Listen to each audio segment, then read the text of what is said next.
Yo mga idol, kamusta? Sports Talk PH nga pala. Ang paliwanag ni Rolando D. Pag-usapan natin yan mga idol.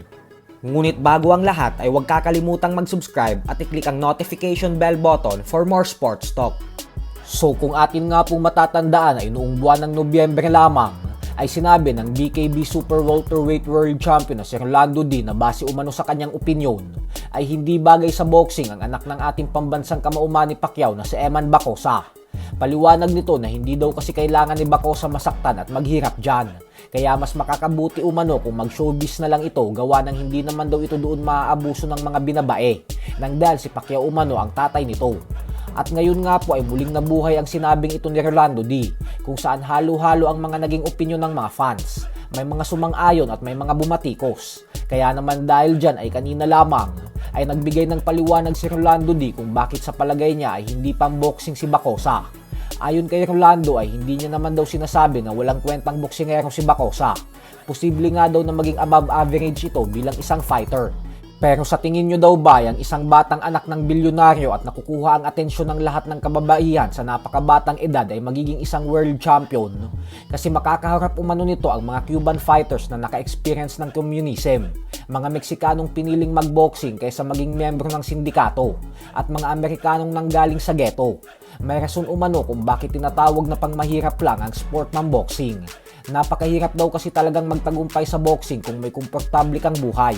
Yan umano ang katotohanan at ang dahilan kung bakit hindi gaanong nagtagumpay ang anak ng mga legends kagaya nila Julio Cesar Chavez Jr., Roberto Duran Jr. at marami pang iba kasi wala daw yung gigil at mentalidad nito ng isang gutom sa tagumpay. Ganun pa man ay sinabi naman ni Rolando D na kung hindi daw kayo sang-ayon sa opinion niya ay hindi nyo naman umano kailangan magkainsultuhan.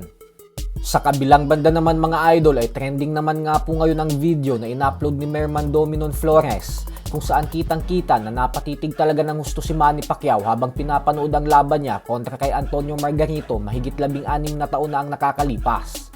Kung atin pong matatandaan ay sinabi na dati pa ni Pacquiao na ang laban kontra kay Margarito ay ang isa sa pinakamahirap niyang naging laban gawa ng sobrang laki at bigat umano ng mga suntok nito. Ganun pa man ay napaka-historic at iconic po ng laban na ito sa boxing dahil dito siya naging isang ganap na 8th Division Champion. Bagay na pinaniniwalaan ng karamihan na kailanman ay hinding-hindi na mababasag na record sa kasaysayan ng boxing. Samantala, opisyal na nga pong inanunsyo kanina lamang na ang world title fight sa pagitan ng current WBC welterweight champion Mario Barrios at ng undefeated knockout artist na si Ryan Garcia ay gaganapin sa February 21 sa Las Vegas, Nevada, kung saan ito ang magsisilbing pagkakataon ni Garcia upang maging isang ganap na world champion.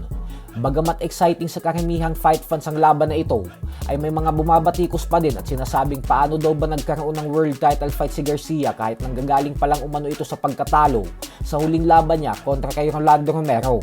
Bukod dyan ay mas lalo din pong kaabang-abang para sa ating mga Pinoy boxing fans ang Garcia versus Barrios kasi magsisilbi din pong undercard sa event na ito ang ating pambato na si former WBC featherweight champion Mark Magnifico Magsayo. So hanggang dito na lang po muna tayo mga idol.